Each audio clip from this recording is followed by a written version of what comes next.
The first three areas I talked about, I mentioned that are reaching the end of their investment period. What I didn't tell you was that then, what happens then? Well, they kind of naturally, as I mentioned, they're run like programs, and so they naturally are absorbed by the lines of business where the insertion opportunities occur. In fact, the Systems and Software Initiative is now being instantiated within engineering and broadly used within the corporation. The next set, the Innovation Pathfinders, are on the order of 18 months old. So there's about another 18 months to 2 years of research going on there, that will go on there. These last two initiatives are new this year. Information assurance, information operations, think of that as cybersecurity, and then energy and climate change. I'm sure that you've heard President Bush when he was president, President Obama, members of the government talk about the importance of cybersecurity, talking about the threat of cybersecurity. It's real. It's going on every day. Some of it's individual, some of it's nation-state sponsored.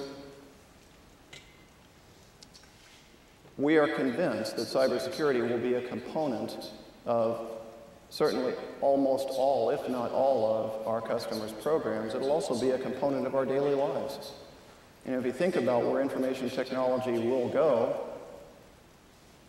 you think about everything around you having an IP address, whether that's on an energy level, smart meters in your home, or control of the environment around you, your clothes, everything having an IP address.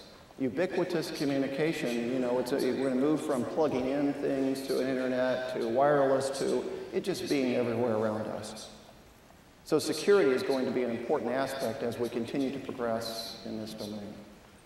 A huge area of research for us. The next area is energy and climate change. I'd like you to imagine a world. I'd like you to imagine a world where hundreds of billions of dollars don't annually go to people who don't share our values. Where national security is not set by oil interests. Where the United States moves from being an oil importer to an energy exporter. And where manufacturing nations become dependent on U.S. innovation to solve their energy needs. And when you think about energy, it's almost impossible not to think about climate change. 85% of our energy used, which pretty much matches that of the rest of the world, comes from fossil fuels. And I don't know about you, but recently, when I thought about climate change, I thought about Al Gore and possibly fringe environmental groups. But my feeling has changed. Over the last 2 years, I've had an opportunity to work with some of the best minds in the world. And I think the data are converging, the models are converging, people's understanding of the situation is growing. And climate change looks like it's a real thing. Certainly the data are measurable and real. You know, the question is whether or not there's a man-made component there. Not part of this talk, but we've all seen the data and it correlates pretty well. There is a tremendous amount of research that needs to be conducted to develop the models. A lot of that research is going on here inside MIT at the MIT Institute, MIT Energy Institute.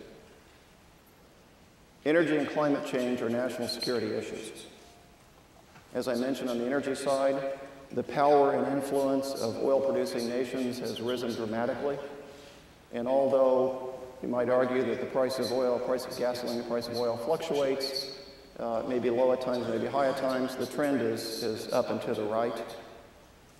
And on the climate change side, if things play out like the models indicate, some of the models indicate today, the severity and the occurrence of natural disasters will increase, putting great strains on nations around the world.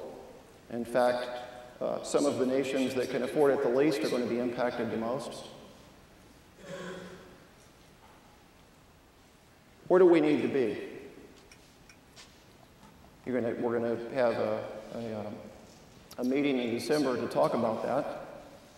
And to get CO2 emissions down to a reasonable level that correlates with a slight increase in global temperatures, we need to have a 50% reduction by 2050 over 1990 levels, which correlates to 2 tons per person per year emissions. So where are we? As a nation, we're at 20 tons. Western Europe and Japan's about 12, China's at 5, and only India, shown in this picture, is at 2. And this, in fact, is a typical form of transportation in New Delhi for a family. That's going to change. It is changing. As the middle class develops in China and India with the number of people that live there, they're going to want to have their fair share of CO2 emission. CO2 emission scales with economic production. So this is a big problem to reach those levels. So what I've been describing here is a complex and scary world. And we can think about national security challenges. Think about military challenges. Military challenges span that spectrum that I showed. On one end, all-out war, and on the other end, peacekeeping.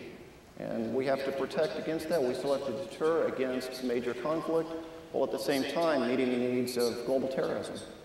But that's only part of the picture. There are also economic challenges. Energy, climate change, cybersecurity, health, all the issues that were shown on this slide about the speaker before me regarding global issues. Innovation, I think, plays a key role. I think we can actually move from, as we think about the future, in a world of scarcity to a world of abundance. A world where we'll be able to do the same things that we do today.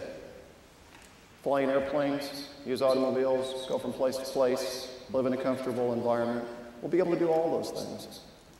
But we'll have to think about the world differently. We'll have to think about the carbon cycle differently. We'll have to think about the supply chain. We'll have to think about manufacturing techniques. We'll have to think about new energy sources. We'll have to think about distributed energy sources. And when we think about the energy problem, we think about the entire cycle, as I'm sure many of the speakers in the conference here are going to talk about, from alternative energy sources to the storage component, which of course is the enabler that was talked about earlier for cyclical renewables, to the transportation, distribution, and of course to energy efficiency. We look at that entire cycle. In fact, we also take kind of a two-pronged approach in that we look at evolutionary and revolutionary advances, recognizing that we really don't know where the revolutionary advances are going to come from. We got some indication of some of those earlier today, which is great. Scale continues to be an issue, and we don't know which of these are going to scale. Is it a distributed model? Is it not a distributed model? Exactly how does that all fit together? The aerospace and defense industry can play a very important role in providing for global security. We have 71,000 engineers inside our corporations. There are others like ours who have a tremendous number of people who've been solving national security problems. And we certainly look forward to working with institutions like MIT to work on solving these problems. Thank you very much.